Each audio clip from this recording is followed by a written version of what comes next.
My name is Pratima Bharti and welcome to my channel. Today in this video I am going to tell you about causative verb get. दोस्तों आज के इस video में मैं आपको बताने जा रही हूँ causative verb get. दोस्तों causative क्या होता है मैंने आपको पिछले वीडियो में बता दिया है. आज हम लोग समझेंगे दोस्तों causative verb get के बारे में.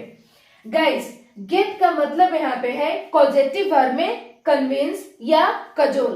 जैसे मान लो दोस्तों कि आप यहाँ पे खड़ा हो और यहाँ पे कोई और व्यक्ति खड़ा है और आप इस व्यक्ति से कुछ काम करवाना चाहते हो, लेकिन यह व्यक्ति काम करने के लिए तैयार नहीं है. अब आप क्या करोगे? इस व्यक्ति को आप कन्विंस करोगे, कजोल करोगे, बहलाओगे, फुसलाओगे, मनाओगे, यानी आप इस व्यक्ति को किसी भी तरीके से पचा लोगे.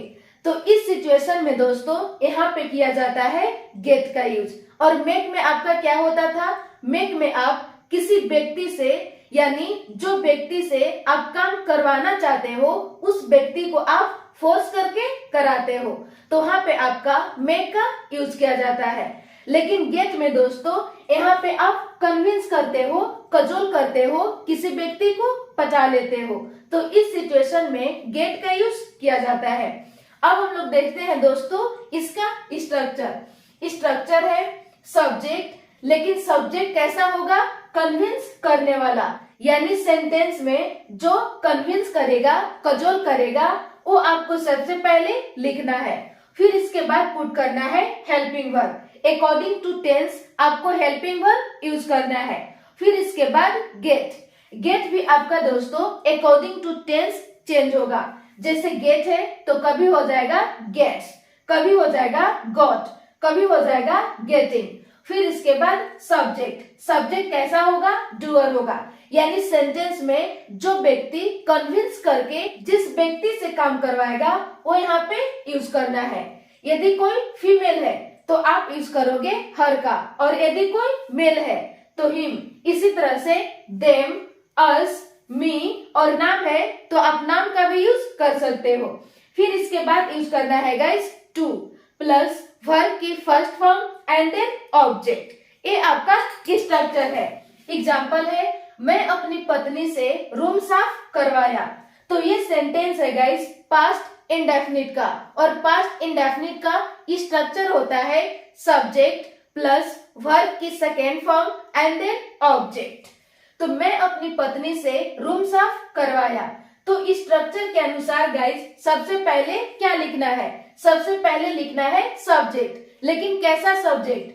जो सेंटेंस में कन्विंस करेगा किसी दूसरे व्यक्ति को काम करवाने के लिए. तो इस सेंटेंस में मैं अपनी पत्नी से रूम साफ करवाया, यानी सब्जेक्ट है आई. कन्विंस कौन किया? आई. तो सबसे पहले यूज होगा आई. फिर इसके बाद हेल्पिंग वर्ब. तो पास्ट इंडेफिनिट में गाइस पॉजिटिव सेंटेंस में हेल्पिंग वर्ब नहीं होता है. फिर इसके बाद आपको यूज करना है गेट. तो पास्ट इंडेफिनिट में वर्ब का सेकेंड फॉर्म का यूज किया जाता है, यानी यहाँ पे होगा गॉट. फिर इसके बाद पुट करना है सब्जेक्ट. कौन सा सब्जेक्ट? डूअर, यानी सेंटेंस में जो कार्य करेगा. तो इस सेंटेंस में मैं अपनी पत्नी से रूम साफ करवाया. अपनी पत्नी यानी माई वाइफ. फिर इसके बाद पुट करना है गाइस टू.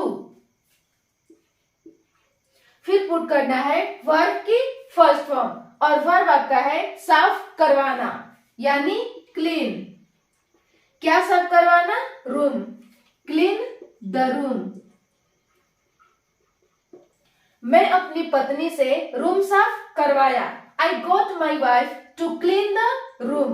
अगला सेंटेंस है वह अपनी बहन से कपड़ा धुलवा रही है. तो ये सेंटेंस है गाइस प्रेजेंट कंटिन्यूअस का, और प्रेजेंट कंटिन्यूअस का स्ट्रक्चर होता है सब्जेक्ट प्लस इज या एम या आर प्लस वर्ब की fourth form and then object. वह अपनी बहन से कपड़ा धुलवा रही है. तो सबसे पहले इस स्ट्रक्चर के अनुसार क्या यूज करना है? सब्जेक्ट. कौन सा सब्जेक्ट? जो कन्विंस करेगा किसी दूसरे व्यक्ति को काम करने के लिए. तो इस सेंटेंस में कन्विंस कौन कर रही है? वह अपनी बहन से कपड़ा धुलवा रही है, यानी वह, यानी शी। फिर इसके बाद पुट करना है गाइस हेल्पिंग वर्ब, और प्रेजेंट कंटिन्यूअस में हेल्पिंग वर्ब होता है इज या एम या आर। तो सब्जेक्ट यहाँ पे क्या है, सिंगुलर है, सब्जेक्ट आपका शी है और शी के साथ यूज होगा इज। फिर इसके बाद यूज करना है गेट, और प्रेजेंट कंटिन्यूअस में वर्ब का फोर्थ फॉर्म का यूज किया जाता है, तो यहाँ पे हो जाएगा गेटिंग, गेटिंग। फिर इसके बाद पुट करना है सब्जेक्ट, सब्जेक्ट कैसा, डूअर, यानी सेंटेंस में जो कार्य करेगा। तो वह अपनी बहन से कपड़ा धुलवा रही है, यानी अपनी बहन, और बहन किसकी है, शी का, यानी हर सिस्टर। फिर इसके बाद पुट करना है गाइस टू, फिर पुट करना है वर्ब की फर्स्ट फॉर्म, और वर्ब यहाँ पे है वॉश,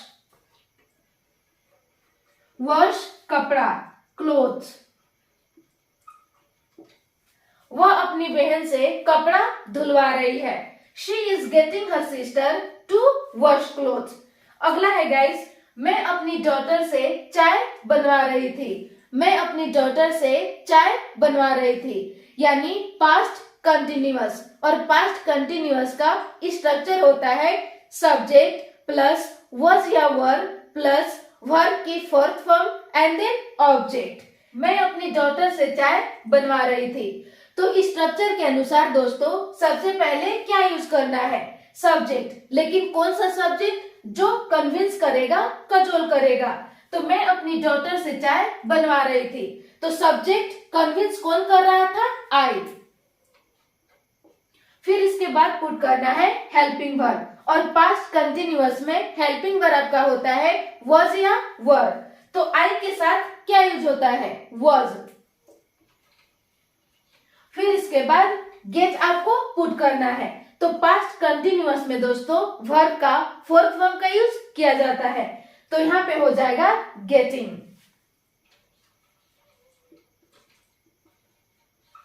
फिर इसके बाद पुट करना है सब्जेक्ट, कौन सा सब्जेक्ट, डूअर, जो सेंटेंस में कार्य करेगा। तो इस सेंटेंस में मैं अपनी डॉटर से चाय बनवा रही थी, यानी अपनी डॉटर, माई डॉटर। फिर इसके बाद पुट करना है गाइस टू, फिर इसके बाद वर्ब की फर्स्ट फॉर्म, और वर्ब यहाँ पे है बनाना, मेक टी, मैं अपनी डॉटर से चाय बनवा रही थी, I was getting my daughter to make tea. तो बस दोस्तों आज के लिए इतना ही, मिलती हूँ नेक्स्ट वीडियो में, और अगले वीडियो में हम लोग गेट का प्रैक्टिस करेंगे। Thank you.